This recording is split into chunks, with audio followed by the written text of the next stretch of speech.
ce moment, qu'on puisse chanter ce beau cantique qui dit « C'est par la foi que, voyant l'invisible, ils se sont levés à l'appel du Seigneur. Rien avec lui ne semblait impossible, dans sa promesse, enflammait leur ardeur. »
C'est dommage que peu de personnes le sachent, mais c'est un très beau cantique.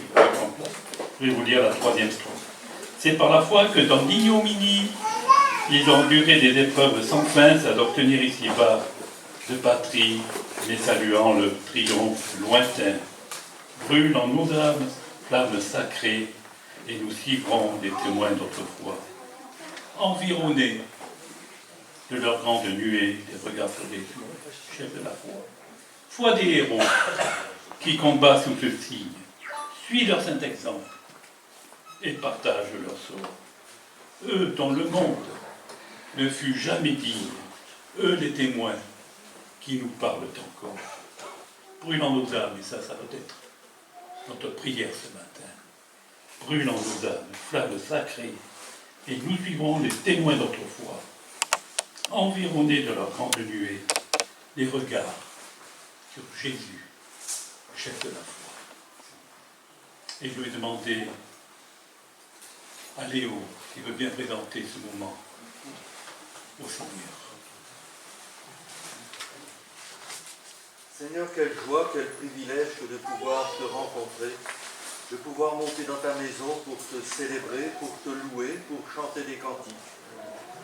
Seigneur, tu connais nos cœurs, tu sais, tu connais toutes choses, Seigneur, et tu sais combien ce matin, Seigneur, nous sommes peut-être venus dans une situation difficile. Seigneur, la semaine a peut-être été difficile.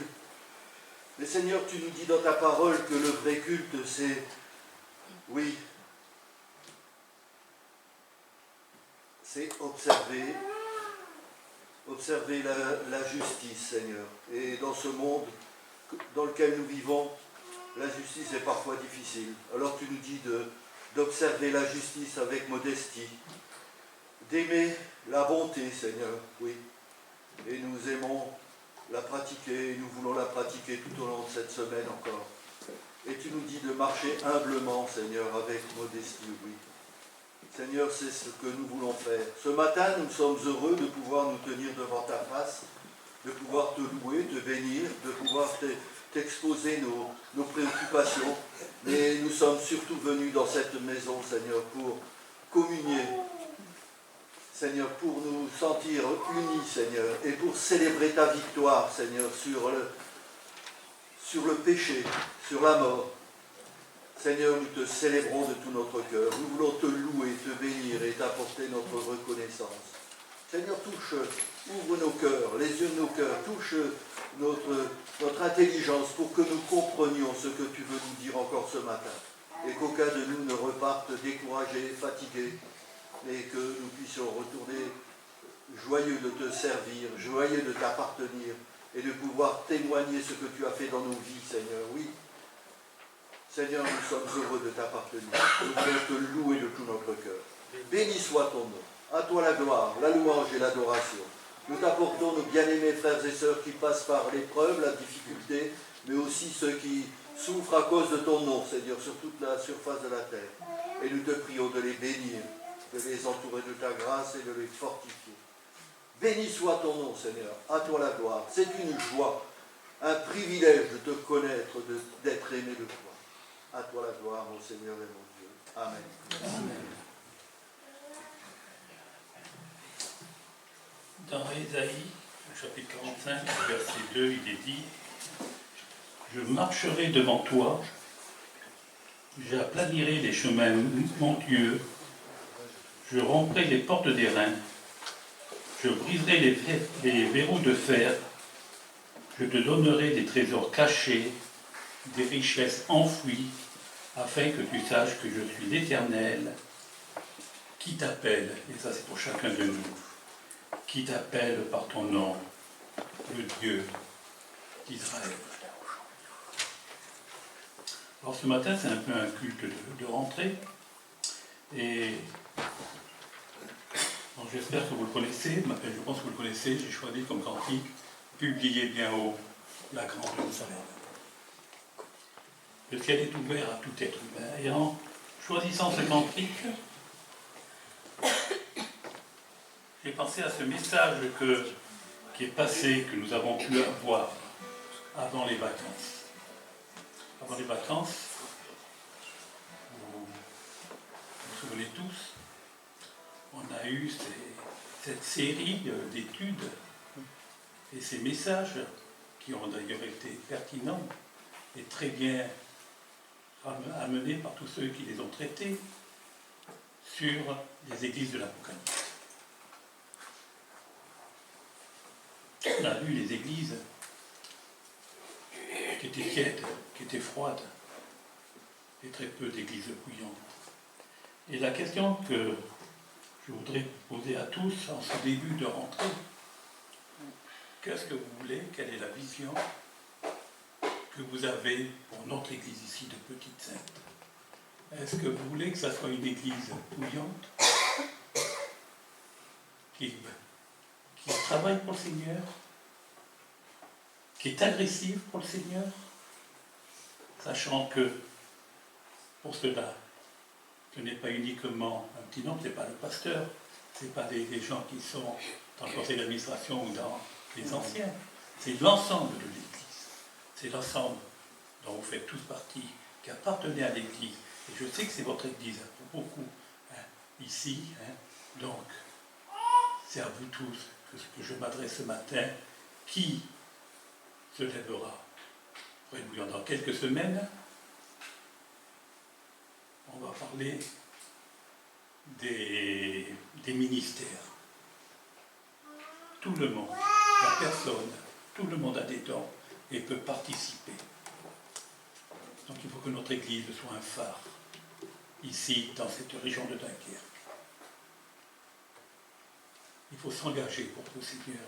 On a eu le gendre d'Alex qui est venu et qui nous a parlé de l'engagement.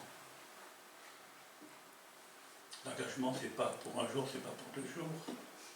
L'engagement, c'est pour l'année, c'est pour les 2 ans, les 3 ans, les 5 ans, les 10 ans, chaque fois. Tant qu'on peut, c'est pouvoir combattre pour Jésus-Christ. Très souvent, je tremble quand j'ouvre le journal et que je tombe sur la rubrique nécrologique.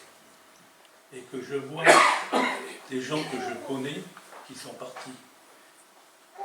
Et je tremble parce que je me dis, est-ce que j'ai pu leur apporter un témoignage? Est-ce que j'ai pu leur apporter quelque chose de la part du Seigneur.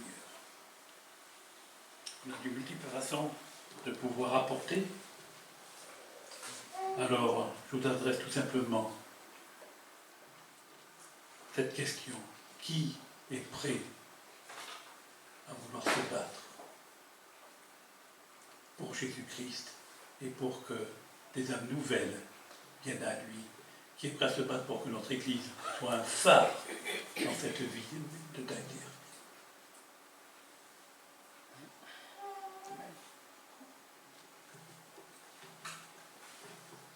On va chanter « Publiez bien haut la grande nouvelle ». C'est à ça qu'on est appelé. Le ciel est ouvert à tout être humain. La route est tracée, un guide fidèle vous conduira par la main. Alors on va chanter la première et deuxième strophe, puis on va avoir un témoignage de Christine.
Parce que c'est pas vrai.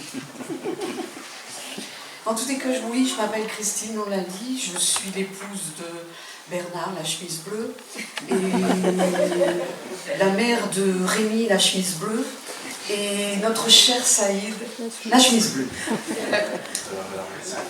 Alors, pour que vous connaissiez un petit peu le cadre de ma vie, je me suis fait baptiser, j'étais née dans une famille chrétienne, et à 12 ans, j'ai pris mon baptême.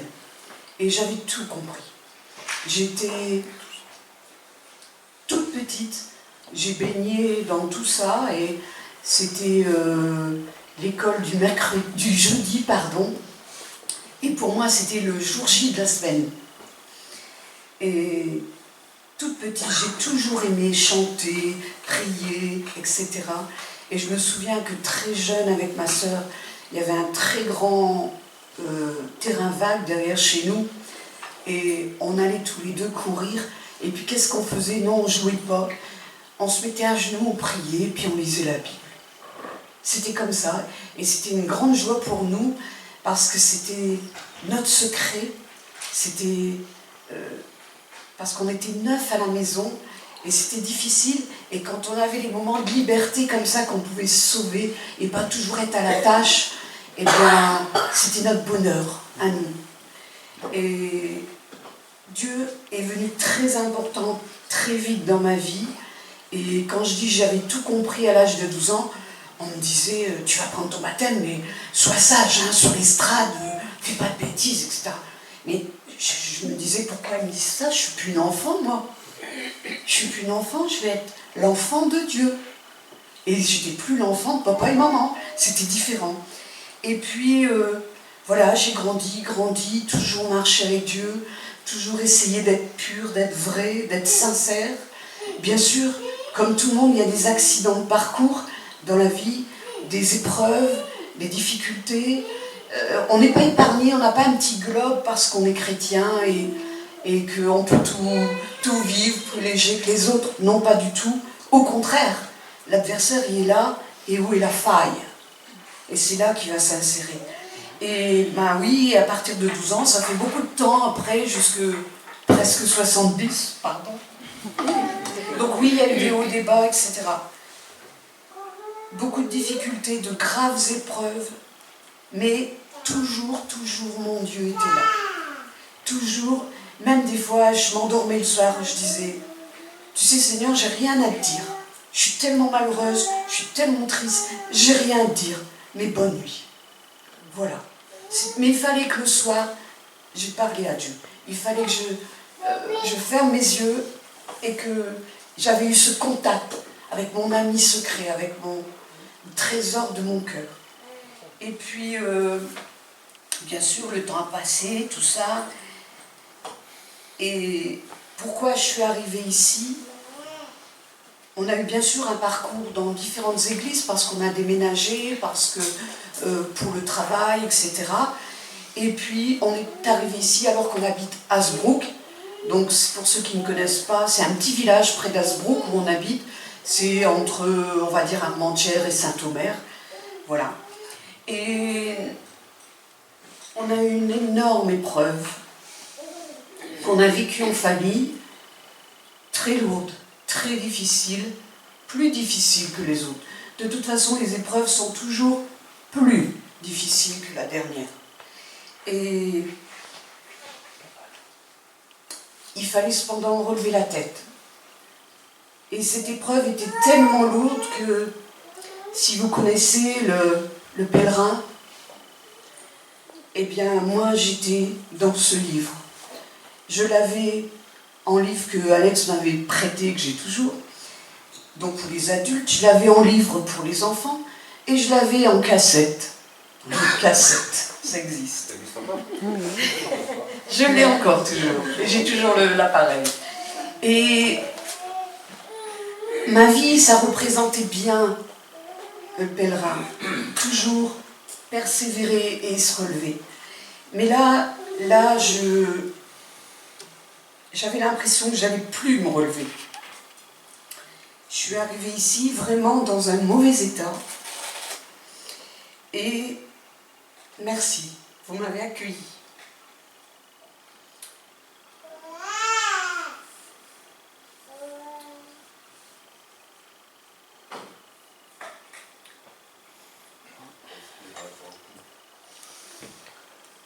Dites Amen. Amen. Et ça fait 3 ans qu'on est ici. Oui, le temps passe vite. Et puis, ben oui, on a été beaucoup dans notre petit coin fermé là-bas, avec toute notre souffrance. Et bon, peut-être que ça a dégouliné sur quelqu'un, ici, qu'on n'ait plus parlé, partagé, mais dans les profondeurs, c'est resté en nous. Et quand Saïd, comme vous l'avez entendu dans son témoignage, il a eu ses papiers, c'était notre combat avec lui. Et pardon, mais on se sentait comme une mission, investi d'une mission.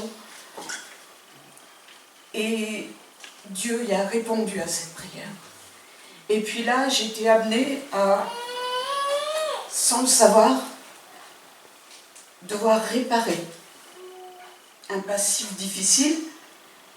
Et là, maintenant, je sais dans mon cœur que Dieu m'a totalement délivrée, que j'ai une légèreté en moi, que, ben oui, j'ai envie de parler, j'ai envie de rire, je trouve que tout est plus simple. Je sais pourquoi je me suis étonnée, pourquoi je me suis persécutée avec le titre de séjour de Saïd, il allait venir. Mais quand j'étais dedans, c'était autre chose.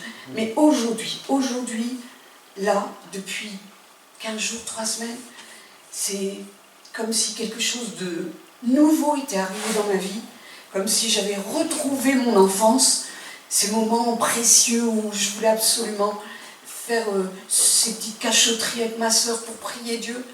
Maintenant, je peux prier tout haut, je peux lui dire « Merci Seigneur parce que tu m'as libérée ».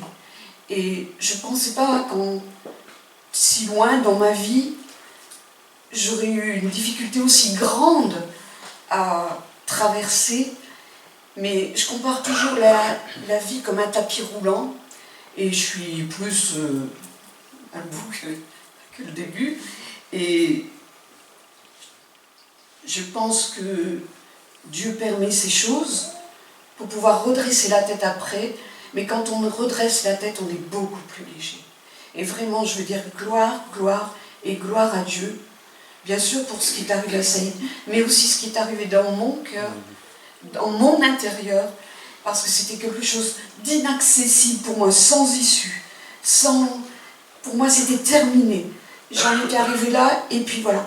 Et je me disais, Seigneur, je me suis préparée à être belle, propre, pour venir devant toi, presque propre. Et puis là, j'ai ce paquet, qu'est-ce que je vais faire si j'arrive devant toi? Et je ne pouvais pas. Il fallait... Et c'est pas moi qui l'ai voulu, c'est pas moi qui l'ai cherché. C'est Dieu qui m'a mis devant la situation, en face à face, et ça a dû se régler. Et merci Seigneur, parce que je sais que dans mon cœur, c'est réglé. Je sais. Et je dis encore gloire à Dieu. Et merci Seigneur. Je vous participez à ma joie. Dites Amen, dites Alléluia. Parce que vraiment, je veux la partager, cette joie, parce qu'elle est trop grande.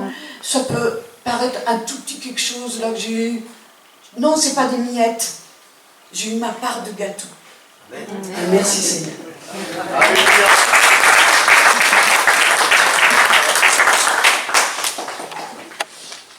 On a un refrain qui dit « La vie avec Christ est vraiment la plus belle quand elle est placée entre ses mains ». Et c'est vrai, la vie avec Christ est belle quand elle est placée entre ses mains. Et quand tu parlais de ça et tout ça, je pensais qu'il y a le 3 dimanches de ça, on a un soir à 8h, on a prié pour quelques cas. Il y a eu Didier Ouattré, on a prié à 8h, à 8h15. Il parlait au téléphone avec son père, Saïd, on avait prié pour ses papiers. Ces papiers, Esaü, c'est les papiers de notre frère Kabyle, qui a pu avoir, on a prié. Nous, on n'a rien fait, on n'a fait qu'intercéder, et Dieu a répondu. On a un Dieu qui est puissant. Il faut lui faire confiance en toutes circonstances. Le témoignage est important, et te merci pour ton témoignage. C'est très très important, un témoignage. Et on peut le voir dans la Bible avec la femme samaritaine. Quand elle a rencontré le Seigneur, que le Seigneur lui a dit ce qu'elle avait fait et lui a rapporté sa vie. À la fin, elle est partie, elle a été dans des groupes. Elle a témoigné de ce qu'elle avait vu, de ce qu'elle avait. Les gens sont venus auprès du Seigneur et ils se sont convertis. Le témoignage est extrêmement important.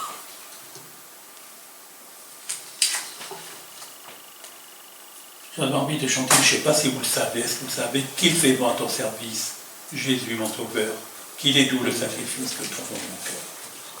On va chanter la première et la deuxième strophe.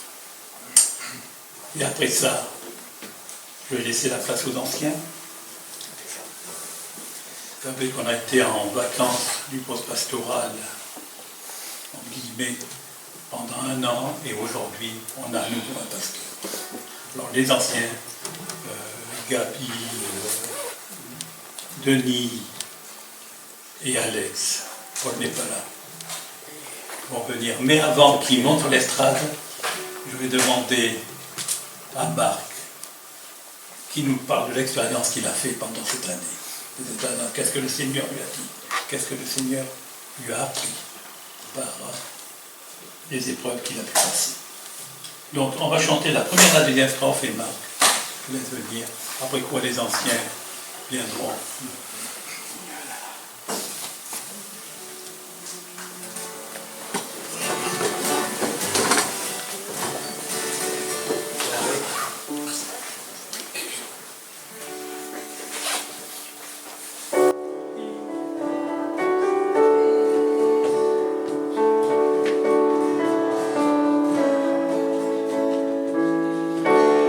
Fais-moi ton service, Jésus.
frères et sœurs et amis, c'est une grande joie, il y a un profond sentiment de reconnaissance envers Dieu et Père de Jésus-Christ que nous sommes réunis aujourd'hui pour démarrer une nouvelle phase de l'histoire de notre Église. En effet, à chaque nouvelle rentrée est une source de réjouissance et d'occasion pour relever de nouveaux challenges. Nous avons bien sûr notre agate traditionnelle de rentrée. Merci à chacun et à chacune de vous être investis pour ce temps de communion fraternelle. Merci. Mais également et avant tout, c'est afin d'accueillir à nouveau notre pasteur, Marc Weber, au milieu de notre église locale. Alors, comme les membres de notre assemblée le savent, il vient de nous le rappeler, notre pasteur a dû se retirer temporairement de son ministère pendant un certain temps. En accueillant à nouveau Marc aujourd'hui, nous réitérons notre confiance en sa capacité à paître le troupeau du Seigneur ici à Petite-Sainte. Alors je lirai un petit texte de l'apôtre Paul, Éphésiens 4, qui parle des ministères.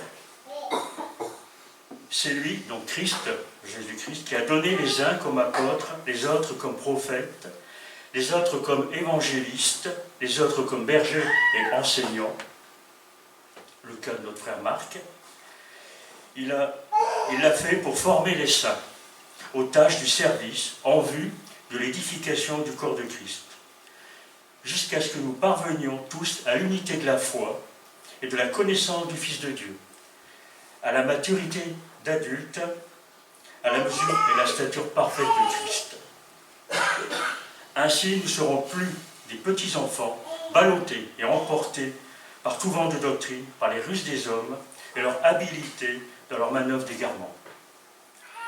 Mais en disant la vérité, dans l'amour, nous grandirons à tout point de vue vers celui qui est la tête, Christ. C'est de lui que le corps tout entier, bien coordonné et solidement uni grâce aux articulations dont il est muni, tire sa croissance en fonction de l'activité qui convient à chacune de ses parties et s'édifie lui-même dans l'amour. Voilà, fin de citation. Le ministère pastoral est un engagement à servir Dieu et son Église avec dévouement, amour et humilité. Quel défi! Aujourd'hui, nous accueillons notre pasteur Marc dans ce rôle sacré et nous sommes remplis d'espoir pour ce que Dieu nous réserve à l'avenir. C'est également le moment propice pour exprimer notre gratitude envers les membres de l'Église pour leur dévouement et leurs prières qui ont permis à Marc de rester au sein de notre communauté. La prise de fonction du pasteur est un moment où nous, en tant que communauté de croyants, nous renouvelons notre engagement envers Dieu et l'œuvre qu'il a accomplie au milieu de nous. Et en accueillant Marc au sein du Conseil d'Anciens, nous acceptons le défi de marcher ensemble sur le chemin de la foi et de grandir spirituellement en tant que corps de Christ. Alors en conclusion, je voudrais encourager chacun et chacune d'entre nous à soutenir Marc dans sa mission. Prions pour lui, collaborons avec lui et apportons notre soutien à ses proches. Ensemble, nous accomplirons de grandes choses pour la gloire de Dieu. Et l'Église dit Amen. Nous allons prier pour notre frère Marc. Voilà, pour ce moment.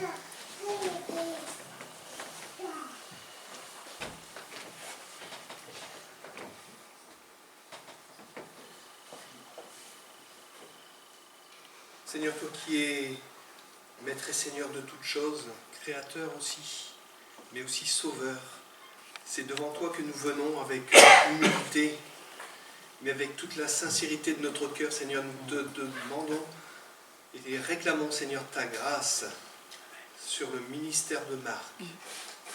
Seigneur, merci parce que, comme cela a été dit, les frères et sœurs de l'Assemblée ont fait comme un tronc commun pour soutenir notre frère. Merci Seigneur de ce que nous ne l'avons pas lâché, abandonné, livré à ses turpitudes. Mais Seigneur, tu nous as aidés et tu nous as aussi appris à partager la souffrance qui était la sienne. Seigneur, merci parce que maintenant, Seigneur, comme il l'a dit, eh bien, tu l'as relevé. Mais nous croyons encore maintenant que tu vas continuer à le fortifier et à le bénir dans son ministère. Qu'il soit pour chacun de nous un enrichissement dans tout domaine. Vraiment que ton nom soit loué, béni, glorifié, Dieu Tout-Puissant, parce qu'en Jésus-Christ, tu fais toutes choses à merveille. Amen. Amen. Seigneur, c'est vrai, nous voulons te bénir pour tout ce que tu as accompli dans l'œuvre de Marc. Merci d'avoir conduit ici dans l'église de Petite Sainte, d'avoir confié ce ministère, Seigneur.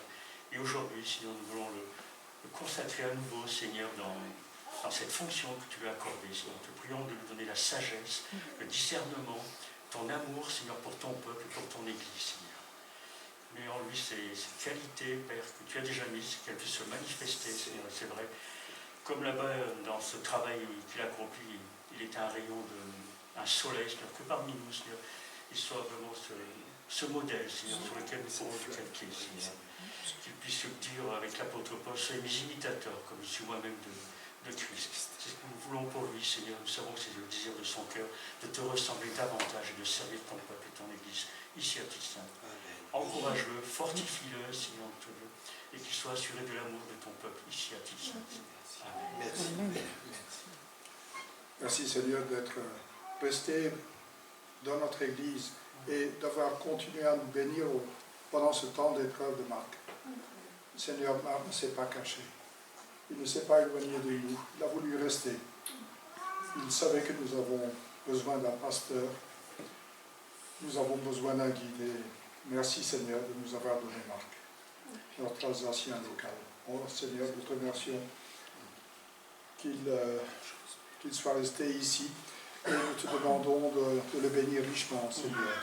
Seigneur, nos mains témoignent de l'onction que tu lui donnes. Tu veux, oui, le remplir de ton esprit afin qu'il puisse mener à bien sa tâche de pasteur ici à Petite Sainte. Oui, Seigneur, comme tu l'as dit, nous le savons, tu as un peuple nombreux ici à Petite Sainte. Et Seigneur, nous voulons tous nous mettre au service de Marc, au service de l'Assemblée ici. Et d'être une église accueillante, une église qui comprenne, une église qui accompagne celui qui est dans la souffrance. Nous voulons l'écouter, l'aimer, l'entourer, et nous voulons ainsi entourer Marc de notre amour, Seigneur. Seigneur, bénis Marc, bénis Mathis et Simon. Seigneur, bénis leur croissance, bénis leur éducation, bénis, oui, entoure-les également, Seigneur, afin qu'ils puissent continuer à être la joie de Marc. Seigneur, afin qu'il puisse, oui, léger s'occuper de l'Assemblée. Seigneur, nous sommes là en tant qu'Assemblée, réunis autour de Marc. Oui, nous te demandons, Seigneur, de le bénir richement, de l'accompagner. Nous te remercions, Seigneur, d'être une assemblée qui a un pasteur. C'est vraiment une richesse incroyable, Seigneur. Et Seigneur, nous voulons ensemble nous engager à aider Marc du mieux que nous pouvons. Oui, Seigneur, nous nous engageons envers toi et nous voulons nous engager envers notre pasteur. Oui, Seigneur, bénis cette église, bénis Marc, de même que chacun d'entre nous, Seigneur. Nous voulons grandir avec toi. Nous voulons te ressembler chaque jour davantage. Merci, Seigneur, pour tout. À toi la gloire. Amen. Amen. Merci. Oh, merci les frères. Merci.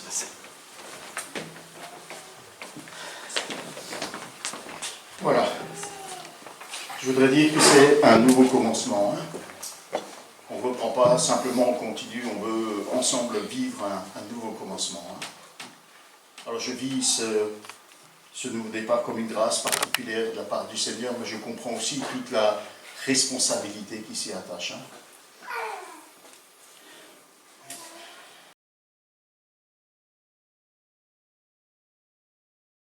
On va partager ensemble le pain et la coupe. Et je voudrais vous lire un texte qui n'est pas si simple,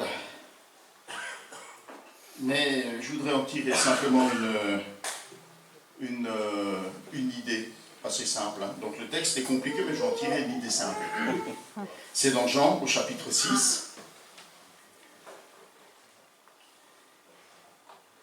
Où Jésus dit, à partir du verset, excusez-moi, j'ai les yeux embrumés Et Jésus, au verset 35, moi, c'est Jésus qui répond, moi je suis le pain qui donne la vie.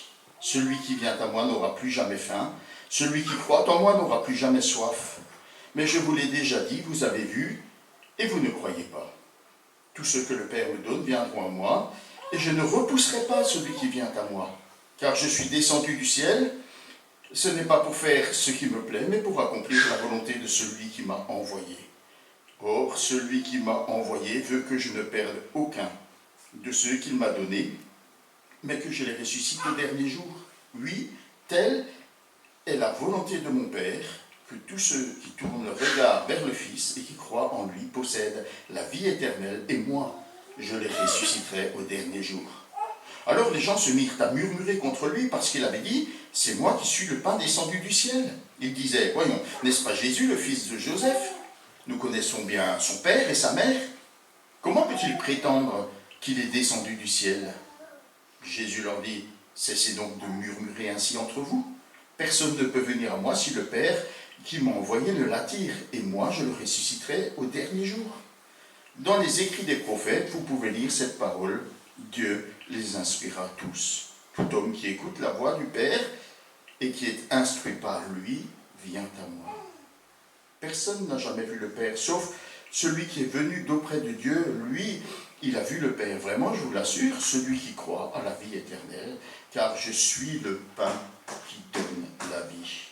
Vos ancêtres ont bien mangé la manne dans le désert, et cela ne les a pas empêchés de mourir. Mais c'est ici le pain qui descend du ciel. Celui qui en mange ne mourra pas. Moi, je suis le pain vivant descendu du ciel. Si quelqu'un mange de ce pain-là, il vivra éternellement. Le pain que je donnerai pour que le monde vive, c'est mon propre corps. À ces mots, les Juifs se mirent à discuter vivement entre eux, disant « Comment cet homme pourrait-il nous donner son corps à manger ?» Alors Jésus leur dit « Oui, vraiment, je vous l'assure, si vous ne mangez pas la chair du Fils de l'homme, et si vous ne buvez pas son sang, vous n'aurez pas la vie en vous. Celui qui se nourrit de ma chair et qui boit mon sang a la vie éternelle, et moi je le ressusciterai au dernier jour, car ma chair est vraiment une nourriture, et mon sang est vraiment un breuvage. Celui qui mange ma chair et boit mon sang demeure en moi et moi en lui. Le Père qui m'a envoyé à la vie en lui-même, et c'est lui qui me fait vivre. Ainsi, celui qui se nourrit de moi vivra lui aussi par moi. C'est ici le pain descendu du ciel. Il n'est pas comme celui que vos ancêtres ont mangé. Eux, ils sont morts. Mais celui qui mange ce pain-ci vivra pour toujours. C'est pas un texte facile, On va essayer de le mettre dans son contexte et comprendre cette idée simple. C'est au lendemain d'un grand miracle de Jésus. Il y avait beaucoup de personnes qui s'étaient rassemblées et qui avaient écouté son enseignement. Et puis Jésus a été tellement long, j'espère pas comme moi ce matin, que enfin j'espère ne pas être aussi long ce matin, vous avez compris ce que je voulais dire, que les gens, ils savaient pas manger, et puis ils étaient là, et Jésus, il a hésité à les renvoyer, en disant, ils n'ont pas mangé, j'ai peur qu'en retournant chez eux, ils soient trop faibles pour arriver à la maison. On va leur donner à manger. Et Jésus a multiplié le pain et les poissons, et chacun a pu être nourri, rassasié, et a pu rentrer chez lui tranquillement. Et alors le lendemain, Jésus a traversé le lac, et le lendemain, les gens l'ont suivi, et puis ils l'ont recherché, et puis Jésus dit, vous me cherchez parce que vous avez été nourris. Et puis il veut ici faire un parallèle. On peut se demander, et la question est simple, pourquoi dans la commémoration de la mort de Jésus, Jésus a-t-il donné du pain et du vin? Est-ce que vous vous êtes déjà posé cette question? Pourquoi du pain et du vin? Pourquoi pas une autre symbolique autour de la croix ou autour de... Comme nous on fait, on se rencontre quand on veut commémorer les soldats tombés sur le champ de bataille, on se réunit autour du monument aux morts, on chante la Marseillaise, on fait un discours, on les honore par un garde à vous, je ne sais pas quoi, et puis voilà, on a commémoré. Pourquoi du pain et du vin?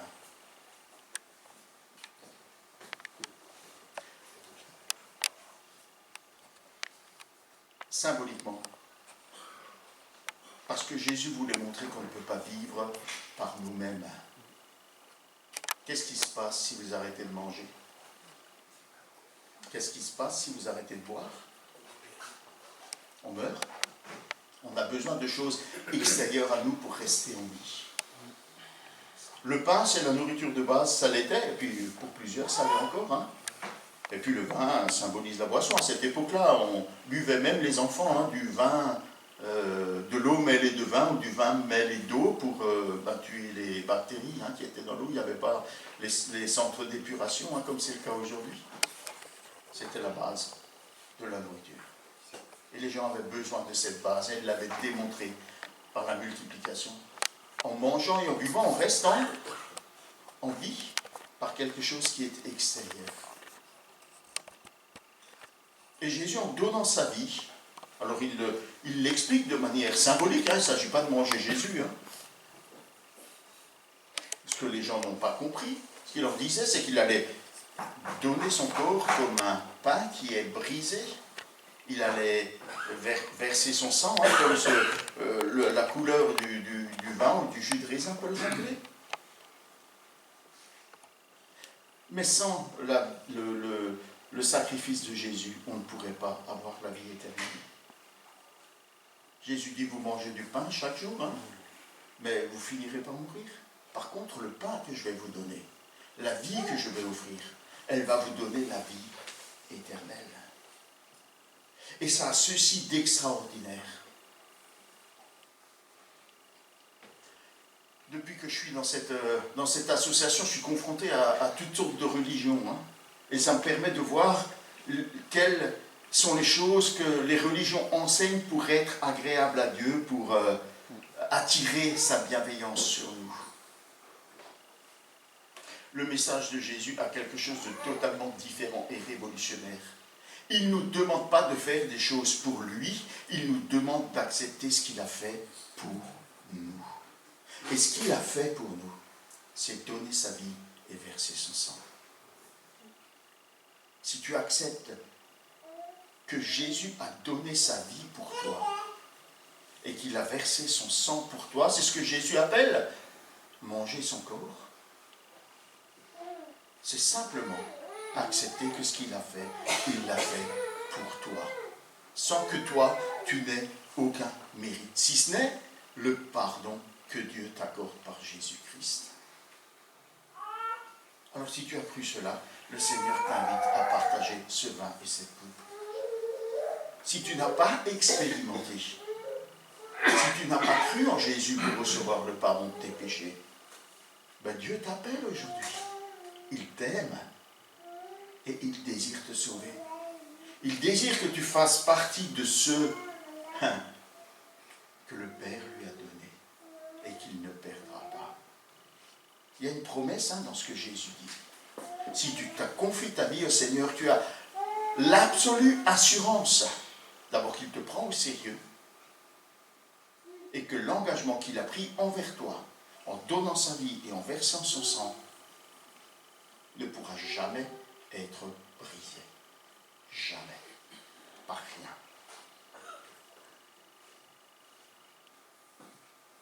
C'est ici le vrai pain qui est donné pour nous, afin que nous ayons la vie éternelle. Le vrai pain du ciel, c'est Jésus qui donne sa vie pour nous. Alors je vous invite à partager ce pain et cette coupe ce matin.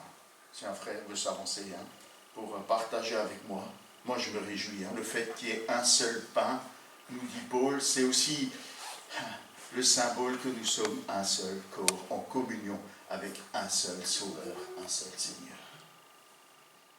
Prions ensemble et ensuite nous partagerons le pain et la coupe. Merci parce que tu nous as tant aimés, que tu es venu vers nous pour donner ta vie, verser ton sang, afin que nous puissions, par ce sacrifice et par la grâce de Dieu, avoir la vie éternelle, l'espérance du salut.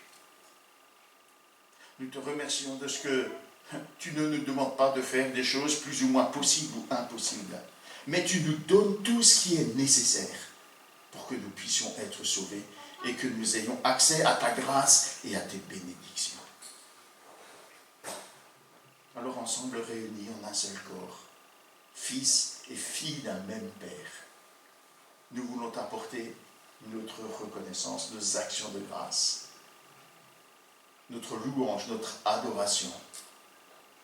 Nous voulons t'apporter notre amour, parce que c'est par amour que tu nous as sauvés. C'est par amour que tu prends soin de nous jour après jour. C'est par amour que tu nous conduis jusque dans la vie éternelle.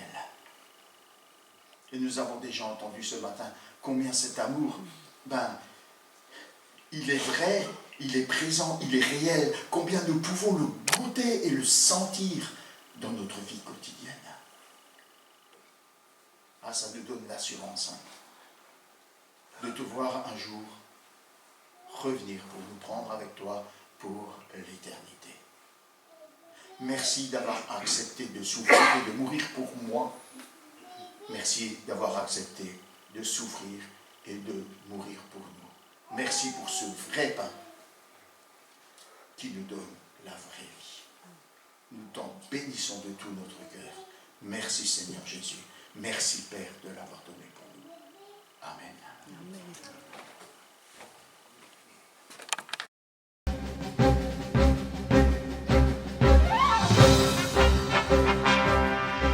Parce que c'est vrai que le temps passe très vite.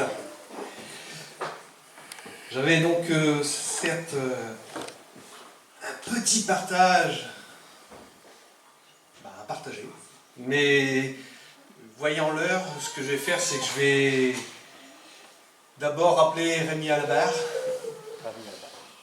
parce qu'il a été témoin, lui aussi, et quand on est témoin, eh bien on témoigne. C'est le rôle du témoin. Donc Rémi, je te laisse toute la place et je prendrai dans un deuxième temps la parole. Je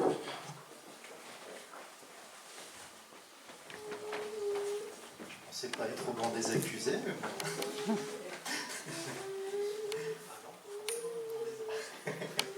Non, je plaisante. On en découvre des choses tous les jours. Le texte que Marc a lu dans Jean 6 se rapproche énormément de... on entend correctement. Le texte que Marc a lu dans Jean 6 se rapproche énormément, je trouve, en tous les cas, la manière dont il me parle, du texte qui personnellement m'a touché et m'a beaucoup fait réfléchir au tout début de ma vraie relation avec Christ. J'en reparlerai juste après, mais je suis la chemise bleue qui a été présentée tout à l'heure par ma mère. Donc pour vous apporter mon témoignage, il est important également de rappeler un peu entre guillemets d'où je viens. Et c'est à l'âge de 2 mois où j'ai été accueilli dans la famille, chez la famille Andry, où Bernard et Christine, chemise bleue et vêtements roses, sont devenus papa et maman pour leur plus grand bonheur. Et pour moi, ma sécurité. Mais ça, je n'en avais pas encore conscience. En grandissant, je compris que le dimanche était un jour de rencontre spéciale. Spéciale dans le sens où je voyais principalement la famille, diverses personnes qui me faisaient des grands sourires, qui étaient très chaleureuses et accueillantes. C'était sympa. C'était sympa. Et c'était le week-end, donc on parlait de Dieu le matin et l'après-midi. À l'époque, nous allions sur une église à Armentières, si je ne dis pas de bêtises. Oui, ma mémoire ne fait pas défaut, donc c'est bon, Armentières. Et ça semblait intéressant et surtout très important pour mes parents. Je ne comprenais absolument pas vraiment les choses. En grandissant, donc je découvrais bien entendu l'école. La première, c'était l'école Saint-Jules à Hasbrook, un lieu d'éducation où j'ai été confronté pour la première fois réellement un peu à tout ce qui n'est pas très, très cool. Principalement de l'opposition, du racisme, la jalousie, l'isolement, mais aussi, surtout, la joie de faire de nouvelles rencontres et d'acquérir de nouvelles connaissances. C'est ce que j'ai retenu principalement. Et à l'âge de 5 ans, nous avons donc rejoint une église plus proche de la maison, celle d'Hasbrook, où on est resté, moi je suis resté jusque fin 2018, début 2019, si ma mémoire est bonne. Et l'envie de connaître davantage qui était Dieu était présente, dans le sens où j'aimais bien qu'on me parle de ces histoires qui m'ont bercé depuis que j'étais plus petite, et surtout de comprendre pourquoi est-ce que c'était important pour papa et maman. Mais bon, ça m'avait un peu freiné au fur et à mesure des années, parce que je ne comprenais pas, avec mon intelligence, quelle était vraiment la démarche à suivre. Je n'avais pas compris que ça ne se passait pas au niveau du cerveau principalement. Donc, je voulais bien lui donner mon cœur, mais je ne savais pas comment. Bref, je répétais juste ce qu'on me disait, l'apprentissage, etc., des divers versets qu'on a l'habitude d'entendre je vous appelais ça l'éveil de la foi ici. C'était l'école du dimanche, le club du mercredi, ou même le samedi.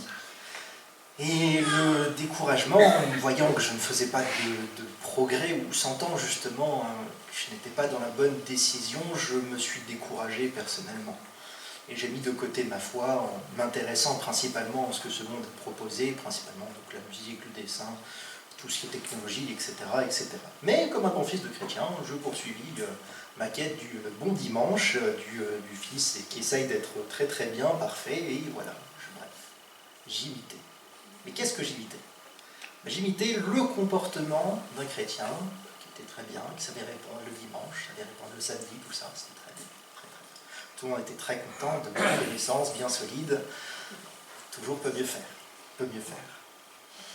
Donc je poursuis ma route dans ce sens-là et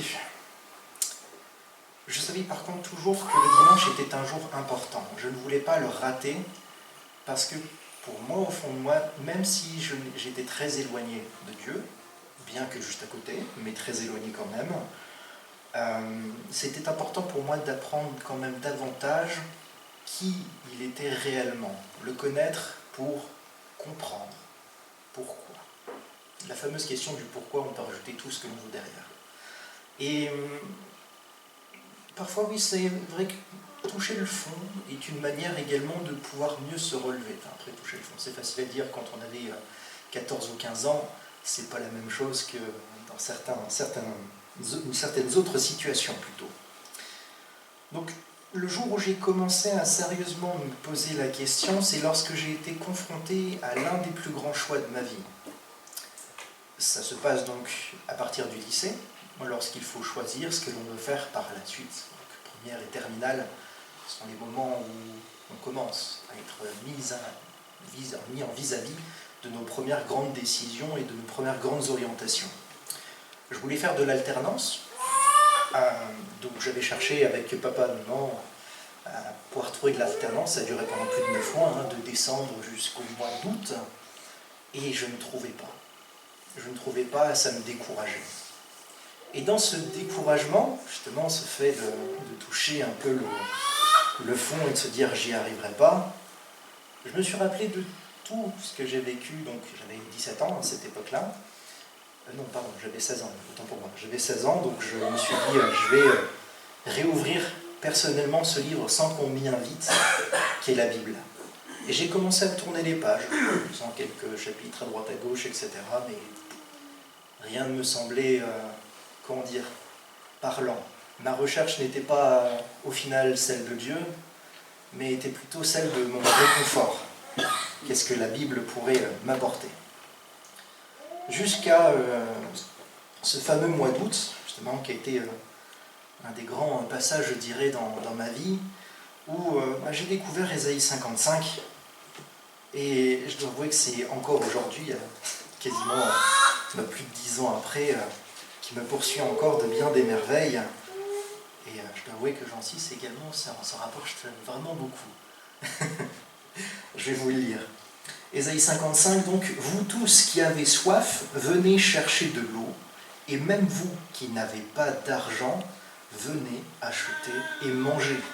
Venez acheter sans argent, oui, sans paiement, du vin, du lait. Pourquoi dépensez-vous votre argent pour payer ce qui ne nourrit pas? Pourquoi travaillez-vous pour une nourriture qui ne rassasie pas? Écoutez, oui, écoutez-moi, alors vous mangerez ce qui est bon, vous vous délecterez d'aliments savoureux, tendez l'oreille, venez à moi, écoutez-moi et vous vivrez, car je conclurai avec vous une alliance éternelle. j'accomplirai pour vous avec fidélité les œuvres bienveillantes que j'ai promises à David. Voici, j'ai fait de lui un témoin pour les peuples, un chef pour commander au peuple. Oui, tu appelleras une nation que tu ne connais pas, une nation qui ne te connaît pas, va accourir vers toi. C'est à cause de moi, moi l'Éternel ton Dieu, moi le Saint d'Israël, qui te couvre de gloire. Tournez-vous donc vers l'Éternel tant qu'on peut le trouver. Adressez-vous à lui tant qu'il est proche. Que le coupable abandonne sa voie et l'homme malfaisant ses mauvaises pensées. Qu'il revienne à l'Éternel qui aura compassion de lui, à notre Dieu, qui lui accordera un pardon généreux. Car vos pensées ne sont pas mes pensées et vos voies ne sont pas les voies que j'ai prescrites, déclare l'Éternel. Autant le ciel est élevé au-dessus de la terre, autant les voies que je vous ai prescrites sont élevées au-dessus de vos voies, et autant mes pensées sont élevées loin au-dessus des vôtres. Or la pluie et la neige qui descendent du ciel n'y retournent jamais sans avoir arrosé et fécondé la terre, sans avoir fait germer les graines qui s'y trouvent, sans fournir au semeur le grain qu'il doit semer, sans donner du pain à tous ceux qui le mangent. Et il en sera de même de la parole que j'ai prononcée. Elle ne reviendra jamais vers moi à vide, sans avoir accompli ce que je désirais, sans avoir atteint le but que je lui ai fixé. Car vous sortirez plein de joie, vous serez conduits dans la paix, montagnes et collines éclateront en cris de joie, devant vos pas tous les arbres des champs applaudiront, où croissent les broussailles poussera le cyprès, et au lieu des orties croira le mitre. Ce sera un titre de gloire pour l'Éternel, et un signe perpétuel qui ne disparaîtra jamais. Bon. Une lecture qui m'a fait beaucoup réfléchir, parce que ça me parlait de beaucoup d'espérance, de joie, de gratuité et d'accessibilité.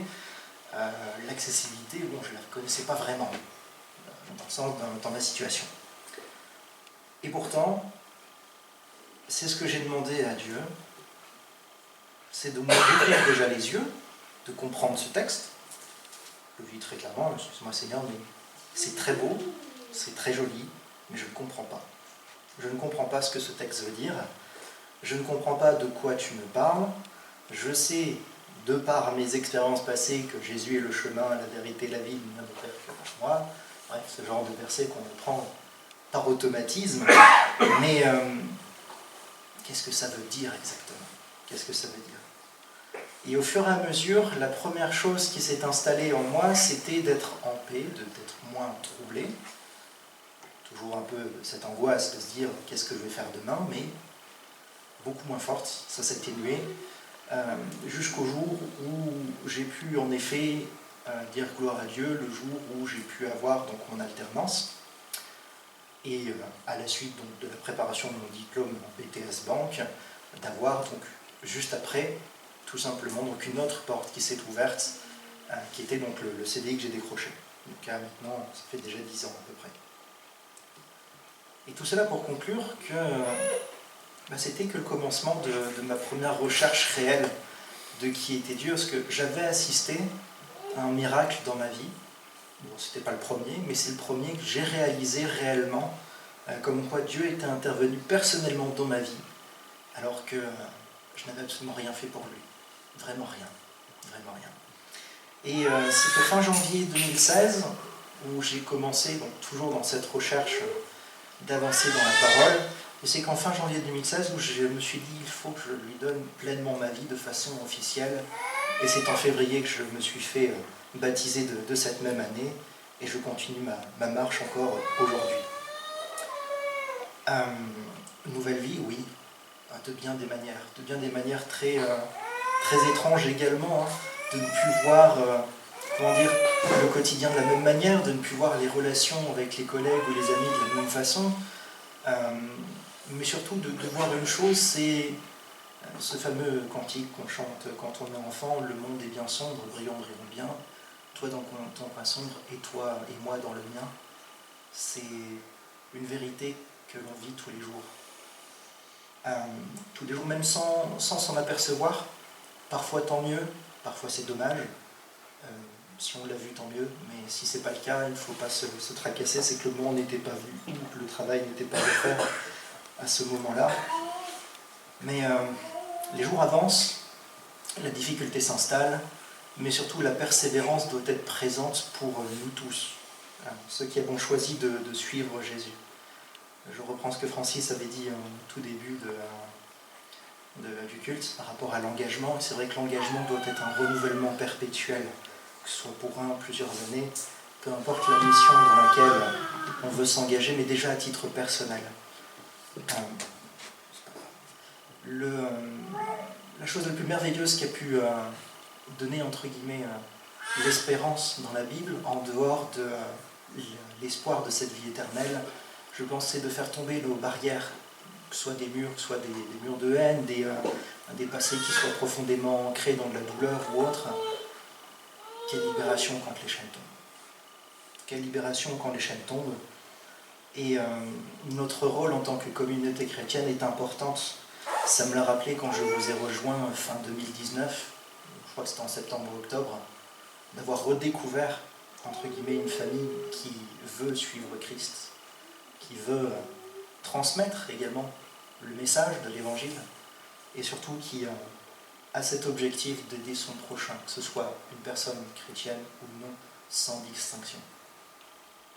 Donc voilà, c'est une grâce d'avoir déjà pu vous connaître, de pouvoir continuer à être présent, et c'est surtout un sujet d'encouragement. Donc, je pense qu'on pourrait aussi en parler longtemps pour une prochaine fois.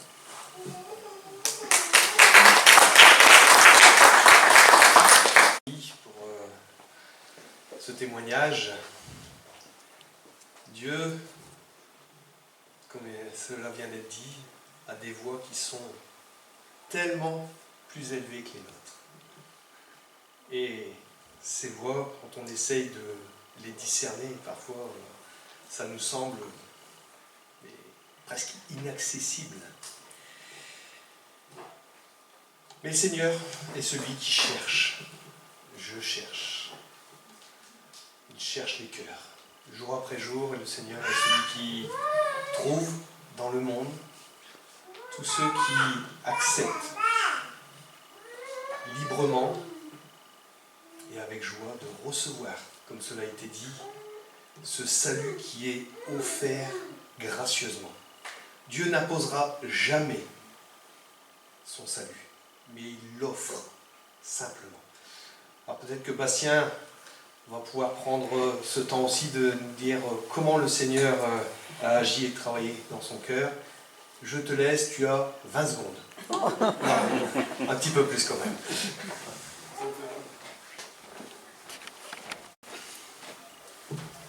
Bonjour à tous. Bonjour. Ça fait bizarre parce que la dernière fois que je suis venu là, c'était avec mon baptême, il y a 5 ans. 5 ans et demi, environ. Et déjà, je veux remercier Dieu pour ce genre de temps qu'on a. C'est pas tous les jours, je trouve ça quand même assez beau et important. On voit que Dieu est à l'œuvre dans nos vies. Chacun de nous, on a cette histoire, ce témoignage que Dieu fait son œuvre. Et moi, je trouve ça louable. Je remercie Dieu. Donc j'ai commencé, alors moi, je vais pas vous raconter le début de ma conversion, comment c'est passé, parce que je l'ai déjà fait, et plutôt la suite. En fait, la suite de mon témoignage, plutôt que j'avais dû au baptême, donc de mes 5 ans maintenant. En fait, moi, après mon baptême, les choses sont allées pas trop bien. J'ai commencé, j'avais 15 ans, et j'avais changé de rythme, je passais au lycée, tout ça. J'ai perdu un peu tous mes repères et ma foi, elle a pris cher, pour parler un peu vulgairement. J'ai commencé à déprimer pas mal, beaucoup, et à en vouloir peut-être à Dieu à certains moments de ma vie. Je me souviens, en novembre 2018, à un moment, je pensais à Dieu et je me suis dit, mais si je vis tout ça, toute cette souffrance, tout ce malheur, en fait c'est à cause de toi. Je me souviens que j'avais dit ça. Et que cette pensée, même si je me disais je peux pas penser comme ça, était toujours là. Et donc je venais encore des fois le matin à l'église le dimanche, mais souvent aussi je restais chez moi le dimanche. Je restais dans mon lit, je déprimais. Et je pense que plusieurs s'en souviennent, peut-être, je sais pas. Mais et c'était compliqué parce que je mettais pas ma confiance en Dieu. Et ça a duré ça pendant plusieurs années. Mais même si j'étais moins présent en Dieu, il y avait toujours des fois où j'étais appelé. Je comprenais pas, j'avais des temps, quelques semaines ou quelques jours où j'ai l'impression que ma foi elle renaissait un peu. Et c'était par période et je me décourageais toujours à un moment quand il y avait notre prof qui faisait. Et donc, à chaque fois j'avais toujours l'impression de te rappeler à Dieu, c'était vraiment particulier. Et donc bon après il y a eu le Covid, tout ça, vous connaissez à quel point ça a aidé personne dans la foi ni dans le moral, j'ai encore plus déconné.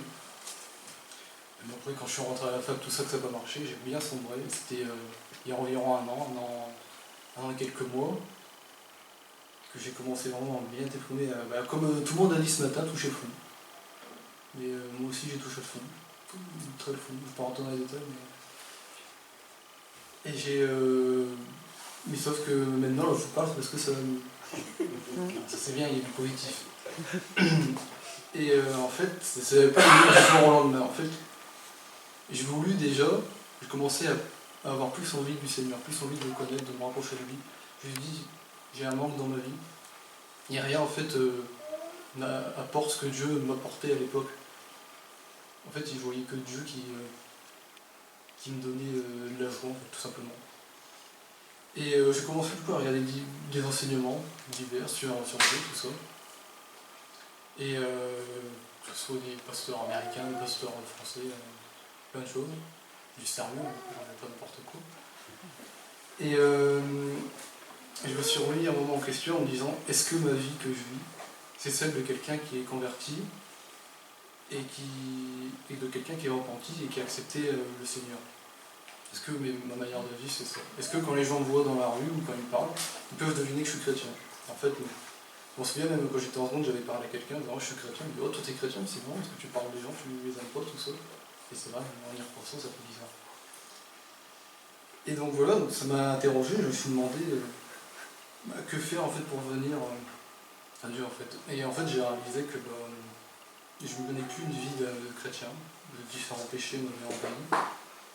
Et maintenant, je me suis dit tout simplement, il n'y avait pas de mystère, il fallait que je me rende compte, que je reconnaisse un peu le seul Dieu pouvait me pardonner, que c'était grâce à son sacrifice que j'étais sauvé tout simplement. En fait j'ai réalisé qu'il n'y avait pas d'autre solution que je me repente et que j'accepte que j'ai besoin de lui dans ma vie. Et que même si j'avais eu de la souffrance, peut-être que cette souffrance a permis que ma foi aille mieux et que ça m'a endurci dans ma foi. Par exemple, quand je lisais la Bible, des fois j'avais des doutes. Est-ce qu'elle est inhérente, est-ce qu'elle est vraie? Et je me suis dit, bon, c'est un livre d'homme, il peut y avoir des erreurs, des interprétations. Mais maintenant, avec le travail que Dieu a fait depuis quelques semaines, quelques mois maintenant, et j'ai plus ces doutes ni ces craintes.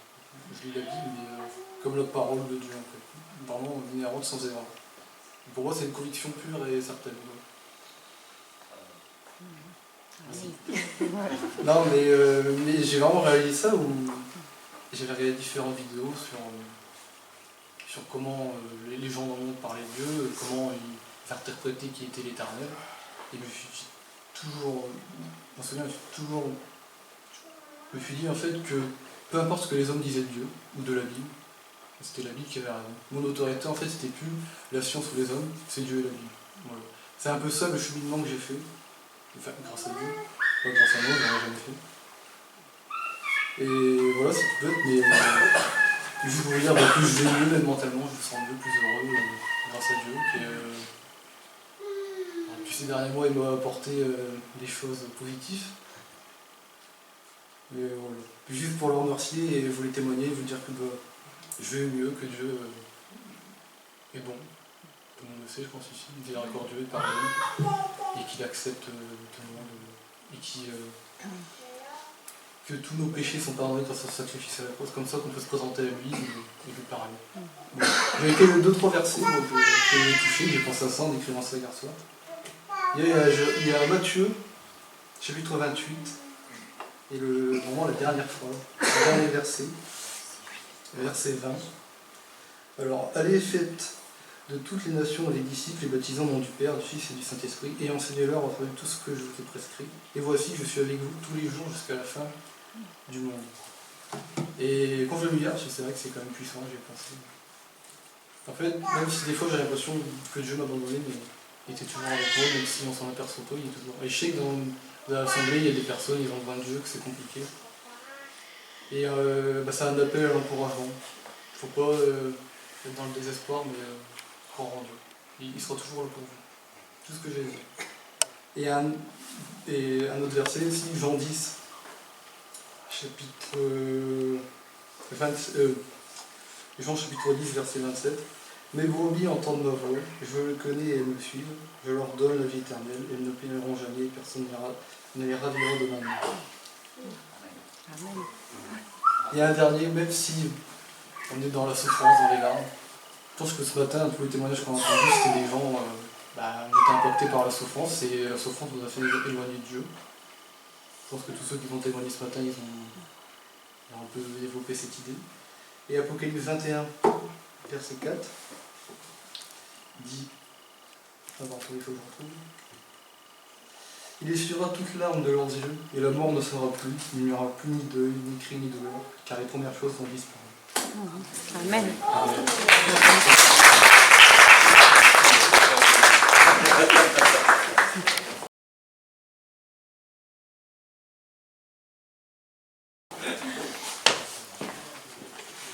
C'est un bon final. Un final qui peut nous encourager.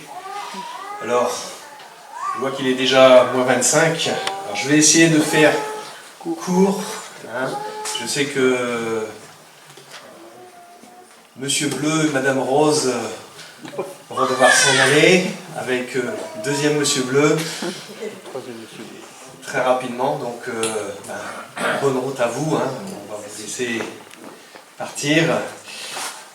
Et le petit partage que je voulais avoir en introduction normalement, mais je voulais vraiment laisser toute la place au témoignage, c'est ce verset que l'on trouve en Exode chapitre 40, au verset 2. Le premier jour du premier mois, tu dresseras le tabernacle, la tente d'assignation, tu y placeras l'arche du témoignage et tu couvriras l'arche avec le voile. Alors cette arche, on en a plusieurs représentations. Elle peut être plus ou moins différente, avec normalement des dimensions bien précises, parce que Dieu a donné ses plans, avec des dimensions, avec comment il devait être fait, le type de bois, avec quoi il devait être recouvert et tout. Mais cette arche est aussi appelée l'arche de l'Alliance. Aussi bien l'arche de l'Alliance que l'arche du témoignage. L'Ancien Testament nous révèle le contenu de ce coffre où il y avait 3 choses. Il est certain que ces 3 choses représentent chacune un aspect de la présence et de l'aide de Dieu pour nous en ce monde. Cette arche a été construite, le fut suivant ce que Dieu a révélé à Moïse, mais ce qui devait être interpellant pour tous les peuples, c'est que, à un moment donné, quand Israël devait se déplacer, les peuples qui allaient rencontrer justement ce peuple en marche auraient dû normalement s'interpeller sur quelque chose. Alors, je ne sais pas si je vous mets un peu la puce à l'oreille. C'est dans le fait, et je pense que pour une conquête, si je devais être un général ou dans les hautes sphères de l'armée, j'aurais pas envoyé, par exemple, les gens de la cantine en premier. J'aurais envoyé plutôt l'armée, tous les corps et tout ça. Non, là, le peuple de Dieu, avec 4 lévites qui portaient cette arche, et bien devant, et c'était tout le peuple qui suivait derrière. Les Lévites ouvraient la voie à tout le peuple suivaient derrière à une certaine distance. Les autres peuples, c'est vrai, comme je l'ai noté, auraient plutôt mis l'armée en premier. Mais là, c'est Dieu qui conduisait son peuple. Pour faire un petit parallèle avec l'Église aujourd'hui, qu'est-ce qui nous conduit? Qu'est-ce qui nous dirige? Ah, ça c'est une bonne question. Comment nous laissons-nous conduire? Est-ce par un homme qui a une autorité supérieure? Ou est-ce que le peuple de Dieu se laisse conduire par un témoignage bien particulier qui est l'œuvre de l'Alliance? C'est-à-dire la présence de Dieu même au milieu de son peuple et qui conduit son peuple. Dans cette image, on peut dire déjà premièrement que c'est Dieu qui doit conduire nos vies. On connaît en général la première chose qui se trouvait dans l'arche, donc les tables de la loi. Ces tables données à Moïse sur le mont Sinaï. Et il y avait aussi la manne, ce pain, entre guillemets, ce pain tombé du ciel pour nourrir les Hébreux, et le bâton d'Aaron. On comprend assez bien la présence des tables de la loi. Elles sont la parole de Dieu, effectivement. Dieu se révèle dans sa parole, la Torah. Et la Torah peut aussi se traduire, sans forcer et tordre le sens, notice d'utilisation de la vie, pour vivre une vie selon la volonté de Dieu. Vous savez, vous allez en Israël, on pourrait très bien vous donner une Torah pour la voiture, une Torah pour ceci, une Torah. C'est une notice d'utilisation. Et Dieu, quand il a donné cette Torah, eh bien, c'est pour que son peuple puisse vivre selon bien des critères bien précis, pour être heureux, pour être dans le bonheur. La présence de la manne est déjà un peu plus mystérieuse, parce que, exactement, qui en a déjà vu? Personne. On a peut-être quelques petites informations, mais à l'heure actuelle, bon, on ne sait pas exactement qu'est-ce que c'est. Une explication peut être trouvée dans le sens même du mot manne. En effet, lorsque la manne est tombée, personne ne savait, donc parmi les Hébreux, ce que c'était. Et les Hébreux disaient, qu'est-ce que c'est cette chose-là? Ce qui se traduit manhu en hébreu. Et faute de pouvoir répondre à cette question, on a appelé cette chose du nom de la question manna, donc qui a été traduit, translittéré en français, manne. Qu'est-ce que c'est? La question est devenue un nom, exactement comme, je ne sais pas si vous connaissez cette expression, vasistas. C'est de l'allemand. Ouais, mais ça vient de l'allemand, justement. Le vasistas, une petite fenêtre, mais ça vient justement de l'allemand. Qu'est-ce que c'est? Dieu pourvoit et nourrit son peuple. Cela nous rappelle, comme le Seigneur Jésus l'a dit, l'homme ne vivra pas de pain seulement, mais de toute parole qui sort de la bouche de Dieu. Mais, il y a un mais. Dieu nous encourage à comprendre cette parole. Comme ce chercheur de pierres précieuses, eh bien, il ne va pas rester en surface. Il va chercher en profondeur les pépites qu'il veut trouver pour sa vie. Dieu n'est pas un Dieu qui reste surfacique. Il veut aller aux profondeurs, au fond de nos cœurs et au fond de nos vies. Il pourvoit à cette nourriture spirituelle qui est sa parole. Et quand on la lit, on peut très bien, je pense, avec humilité, dire qu'on n'a pas tout compris. Qui peut dire qu'il a tout compris surtout certains chapitres d'Ézéchiel et autres, est-ce qu'on est capable de dire « j'ai tout compris, le Seigneur me met 10 sur 10 ». Non, c'est pas possible. Et pourtant, avec l'aide du Saint-Esprit, eh bien, Dieu nous révèle, nous dévoile juste ce dont nous avons besoin au quotidien, jour après jour.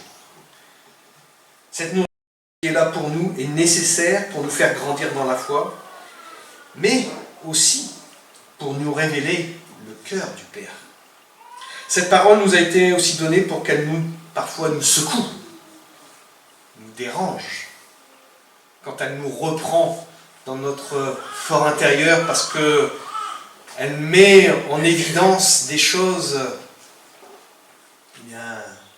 qui sont un peu déviantes ou qui nous emmènent loin de Dieu.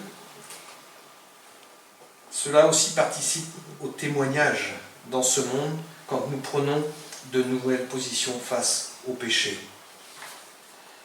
Le bâton d'Aaron, lui, c'est pour autre chose. Présent dans l'arche, montre au peuple qu'il ne doit pas se passer d'une institution l'aidant à se mettre en relation avec Dieu. Tous les chefs voulaient être des premiers, des conducteurs. Souvenez-vous aussi de la révolte de Corée. Pourquoi te places-tu au-dessus de nous? Nous sommes tous au même niveau. Et là, Dieu dit, non. Si je fais de cette façon, c'est qu'il y a une raison. Tous les bâtons de bois mort des chefs d'Israël, eh bien de tous ces bâtons-là qui avaient été placés dans la tente de la rencontre, il y en a un qui a été choisi. Alors non seulement il lui a redonné vie à ce bâton, puisque de bois mort il est devenu bois vivant en redonnant, et on peut le lire, le lendemain lorsque Moïse entra dans la tente du témoignage, voici la verge d'Aaron pour la maison de Lévi avait fleuri, elle avait poussé des boutons, produit des fleurs et mûri des amandes. Tout ça en une nuit. C'est ce que vous pourrez lire si vous voulez en Nombre 17 au verset 8. Car c'est cela le rôle des prêtres. Être un lien entre le peuple et Dieu. Les Lévites devaient être cet intermédiaire. Ils devaient être ce peuple choisi. Choisi pour conduire et avoir cette relation entre le peuple et son Dieu. La parole de Dieu et le questionnement ne suffisent pas. La dimension communautaire de l'Église, l'importance de cette organisation qui comprend le temple, le culte, les sacrements, la communion, les pasteurs, les anciens, tout cela représente un lien humain entre Dieu et son peuple. Ce que nous vivons en termes d'Église, eh bien, est voulu par Dieu. Il a donné les uns comme apôtres, il a donné les autres comme pasteurs, docteurs. Dieu a fait des dons aux hommes, justement pour son édification, et c'est ce que nous avons encore rappelé ce matin, même au travers du ministère de notre frère Marc. Ce corps qu'est l'Église est appelé à vivre le témoignage du Christ, là où nous sommes simplement dans l'humilité. Et pour finir, j'ai ce petit texte. Et parfois, on peut le lire très vite, mais sans peut-être percevoir toute la puissance de l'aide de Dieu derrière. Ce fut avec l'assistance de Dieu que les Lévites portèrent l'arche de l'Alliance. Ce fut avec l'assistance, c'est-à-dire sans une aide de Dieu, l'arche ne bougeait pas. Alors il y en a qui ont essayé d'évaluer le poids de cette arche. Il y en a qui l'évaluent parce qu'il était quand même assez grand. Ce coffre de bois revêtu d'or, avec un fond, avec des tables de pierre, avec... le bâton ne devait pas être très, très lourd. Mais certains estiment quand même ce coffre, avec tout ce qu'il y avait, avec les barres recouvertes d'or, à peu près 800 kilos. 800 kilos. 4 personnes qui lèvent ça. Essayez de comprendre le miracle de Dieu. Quand ces Lévites, ils ne marchaient pas que sur du plat. Hein. Il y a des fois, ça montait, hein, ou ça descendait. Ce fut avec l'assistance de Dieu que les Lévites portèrent l'arche de l'Éternel. Et j'ai, à ce moment-là, aussi cette image de voir Jésus marcher sur l'eau. Quand il a marché, il ne s'est pas enfoncé. Il était comme en lévitation. Il avait cette capacité, puisqu'il est souverain sur toute chose, de pouvoir changer l'aspect des choses. Même dans cet aspect concret et physique, l'Éternel est présent. Dieu est le Dieu de la vie. Mais là, c'est parce que je ne l'ai pas fait projeter, mais j'ai mis vie avec un S. Comme au départ, dans la Genèse, il y avait l'arbre de vie, et il est au pluriel. Parce qu'il y a une faute intentionnelle, parce que l'arbre de vie, c'est corps, âme et esprit. Dieu donne la vie au corps, il donne la vie à l'âme, et il donne la vie à l'esprit. Il nourrit pas un tiers, non pas les 2 tiers, mais il nourrit tout en nous. C'est là que nous avons un Dieu qui est grand et puissant. Il est aussi celui qui nous conduit pour apprendre à le connaître, et il le fait au travers de son Église qui est structure et dont Christ est la tête. Je referme ce petit partage, mais que nous puissions encore continuer à suivre cette arche du témoignage pour être vus, comme on l'a dit, dans ce monde. Le Seigneur le sait, il prépare toutes choses, et notre cœur est aussi comme ce lumignon qui fume. Il est dans ce monde et il éclaire. Même si notre flamme est petite, demandons simplement au Seigneur, fais-la grandir. Et tout ce que le Seigneur nous demande, ce n'est pas de faire. Ce qu'il nous demande, c'est d'être. Être en lui, pour lui, tout simplement. Si on est simplement que dans le faire, on rentre dans l'activisme. Non, le Seigneur nous demande d'abord en premier d'être en lui. Amen. Amen. Gloire à Dieu. On prie ensemble et après quoi, on passe aux annonces. Seigneur, merci pour ces témoignages. Merci aussi pour ce temps avec Marc. Merci parce que nous avons pu voir encore là ta bonté, ton amour et aussi la fidélité, Seigneur, dans laquelle, Seigneur, tu nous as conduits. Nous te plaçons toutes choses entre tes mains parce que c'est toi qui es maître et souverain. Merci de bénir mes frères et sœurs, de me bénir, Seigneur, de nous conduire durant cette semaine et de faire que celle-ci soit à ta gloire. Et vraiment que ton nom soit glorifié pour maintenant, mais aussi pour l'éternité. Amen. Amen. Les annonces. Alors, la technique, c'est parti. Cette semaine, donc, il y aura bien sûr... déjà, tout de suite après le culte, c'est le barbecue. Ne vous sauvez pas. Restez avec nous. Nous allons griller quelques grillades. Hein. Vous avez tous ramené quelque chose, donc on partage. Ensuite, pour cette semaine, il y a donc lundi chez René. René. Ah, pardon, je t'ai pas vu René, excuse-moi. Donc, toutes les femmes chez René. Toutes celles qui le veulent, bien sûr, et qui le peuvent. Voilà. Oh, puis j'espère qu'il fera beau. Comme ça, tu pourras faire dehors. Il faudra mettre le parasol.